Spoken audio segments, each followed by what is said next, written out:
everybody! Welcome to the first episode of LMS Virtual Library. My name is Mrs. Minton and I'm the school librarian at Leicester Middle School in Leicester, Massachusetts.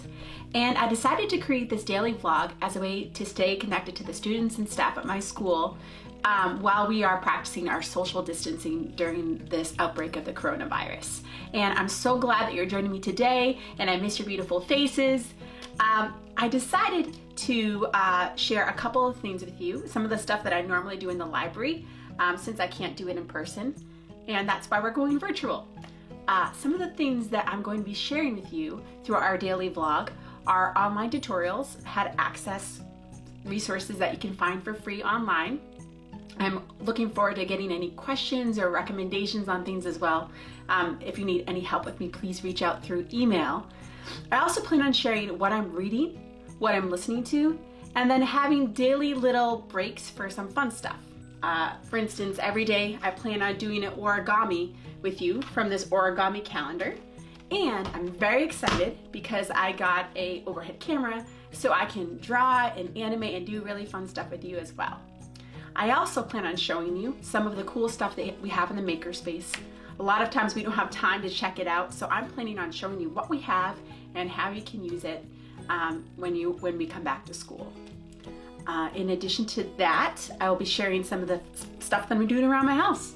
And I hope to hear some of the stuff that you're doing around your house too. Over the past few days, I have been doing something pretty cool. I have been listening to children's author Mo Willems and doodling with him at lunchtime. He's been putting these out every day and it is fantastic.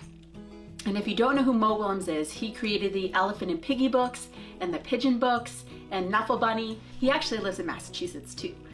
The first day that we drew with Mo, myself and my two children, Sawyer and Wendy, he gave us the prompt to draw something with a lot of legs. Okay, so this is my son Sawyer's drawing.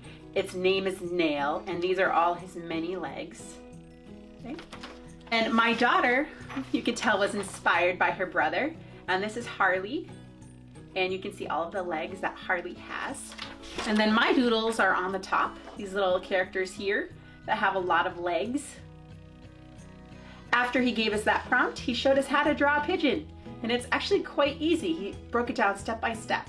So this is something that you can learn to do too. And I hope you'll give it a try. Now, my children's pigeons are much cooler than mine. This is Unicorn Pigeon. Okay. This is Rock and Roll Pigeon. And then yesterday, Mo taught us how to draw Gerald. And this is Wendy's Gerald.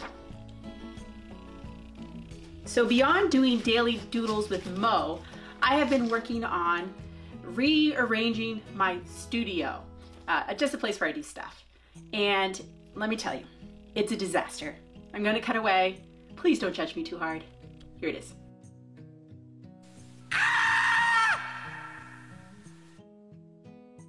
I told you, disaster. So here's the thing.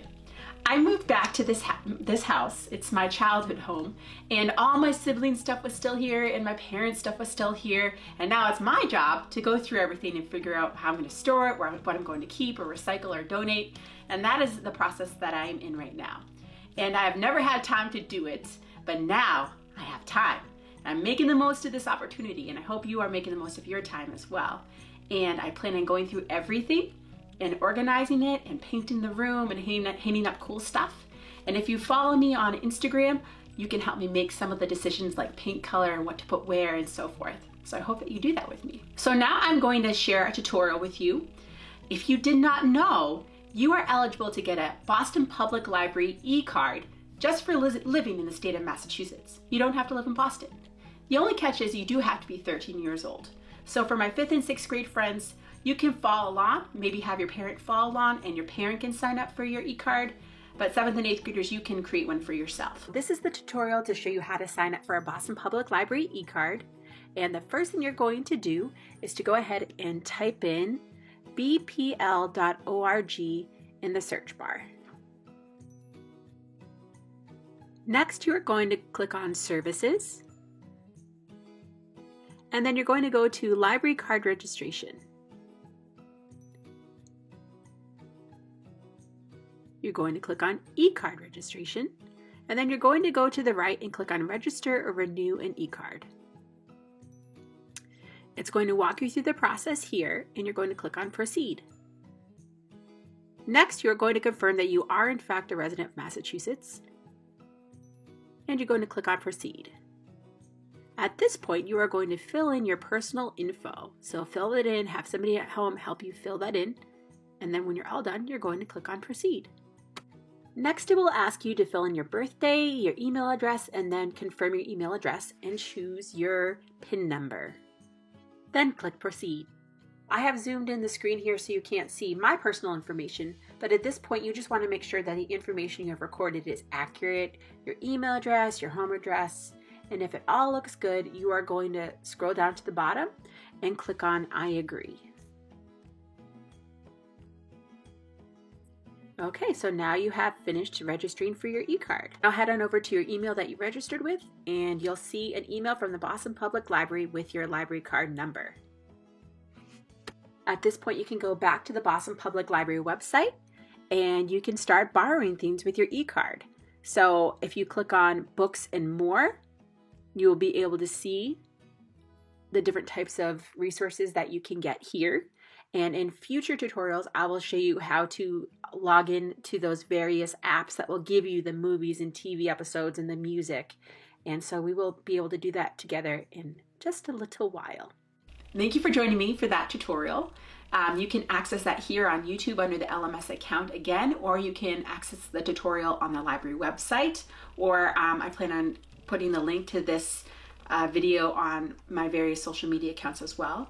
But today we are going to be wrapping up the episode with an excerpt from The Telltale Heart by Edgar Allan Poe. And I had the great pleasure of reading this to my son right before bedtime. And when you're a parent, you can do fun stuff like that too. Freaked him out a little bit. So here goes. You fancy me mad. Madmen know nothing. But you should have seen me. You should have seen how wisely I proceeded, with what caution, with what foresight.